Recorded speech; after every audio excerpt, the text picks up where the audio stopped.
नमस्कार। मार्गदर्शन अकादमी YouTube channel पे मैं अनिल मिश्रा आपका एक बार फिर से बहुत बहुत स्वागत करता हूँ। आप हमारे इस यूट्यूब चैनल के नए व्यूवर्स हैं और अब तक आपने हमारे इस यूट्यूब चैनल को सब्सक्राइब नहीं किया हुआ है तो कृपया चैनल सब्सक्राइब कर लें, लाइक कर दें, शेयर कर दें, कमेंट कर दें, घंटी बजा दें, जिससे कि जब हम वीडियो डालें नोटिफिकेशन आपको उसकी तत्काल प्राप्त हो सके। आज दिनांक 10/10/2020 को हम आपके समक्ष उपस्थित हुए हैं। संस्कृत और कला विषय का इंटरव्यू टीजीटी का चल रहा है, उसके वीडियोस लेके। तो उसी श्रृंखला में आज का वीडियो आपके समक्ष प्रस्तुत है, जिसमें कि कौन कौन से प्रश्न आज दोनों पालियों में पूछे गए उसका विवरण हम आपको दे रहे हैं। तो कृपया आप लोग पूरे वीडियो को देखिएगा और लाइक ज़रूर कर दीजिएगा, शेयर कर दीजिएगा, कमेंट कर दीजिएगा, घंटी बजा दीजिएगा। तो देखिए, आज का दिन चयन बोर्ड के इतिहास में स्वर्ण अक्षरों से लिखा जाएगा।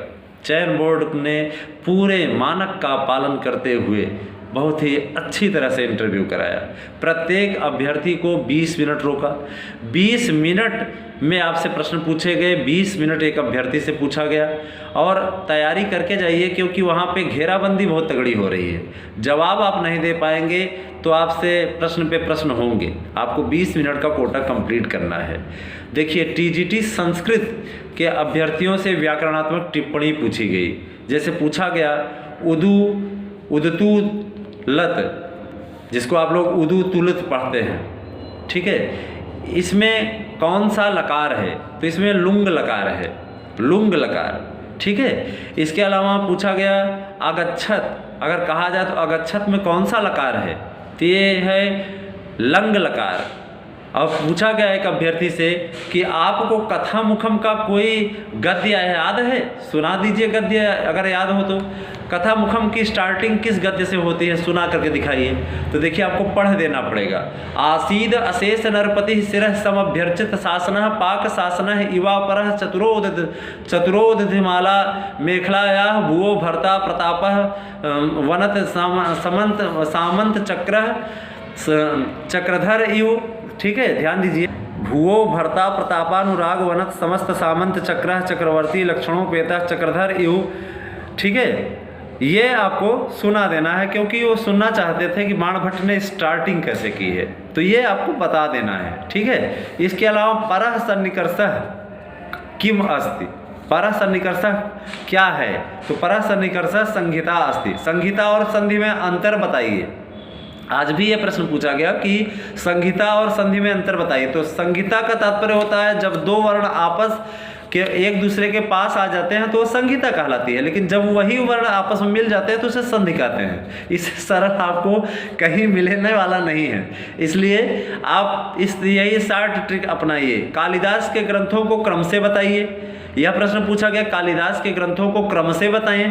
तो कालिदास के ग्रंथों को क्रम से बताने की परंपरा अब आपको बता रहे हैं कौन कौन सा है। एक सूत्र है ऋकुमा विमेर, रि से ऋतु संहारम, ठीक है, ऋतु संहारम।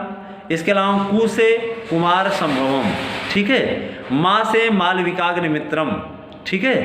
वी से विक्रमो वर्षीयम, मे से मेघदूतम, र से रघुवंशम,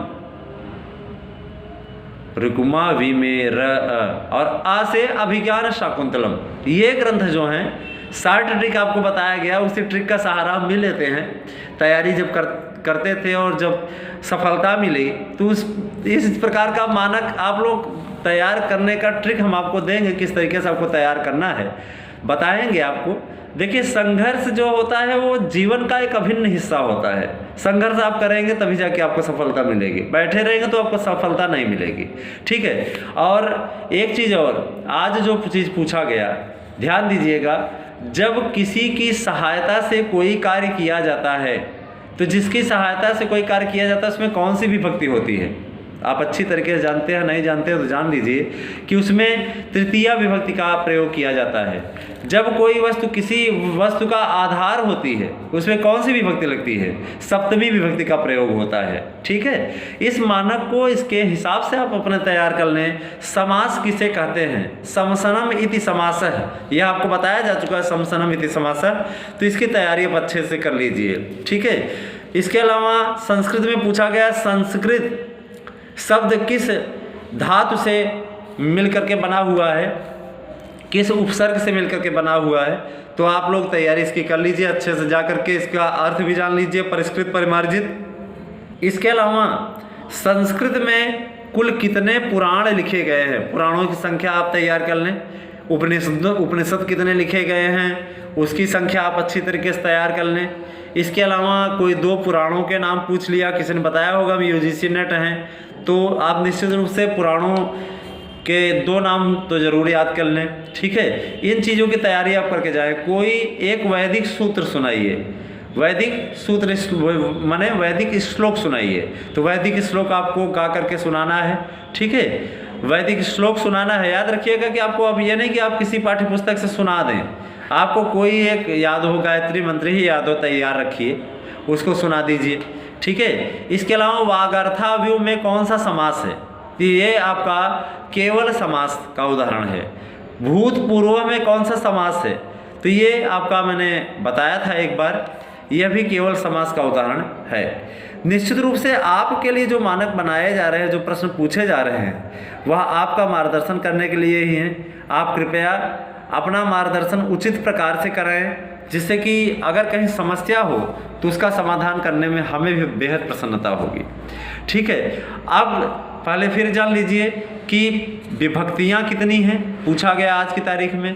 कारक कितने हैं, पूछा गया आज की तारीख में। समास कितने हैं, आज की तारीख पूछा गया। इसके उत्तर आपको बहुत पहले बताए जा चुके हैं। कारक हैं 6, समास हैं 5 और विभक्तियां हैं 7। वाच्य कितने प्रकार के होते हैं, तो वाच्य आप जानते हैं 3 प्रकार के होते हैं। वचन कितने होते हैं, ठीक है, वचन 3 होते हैं संस्कृत में, एक वचन, द्विवचन, बहुवचन। ठीक है, तो ये सारी चीज़ें आज की तारीख में पूछी गई। कला के विद्यार्थियों से पूछा गया प्रश्न इस प्रकार से है, कला के विद्यार्थी भी देख लें, अभी संस्कृत वाले जाएंगे नहीं, एक आध 2 प्रश्न और है।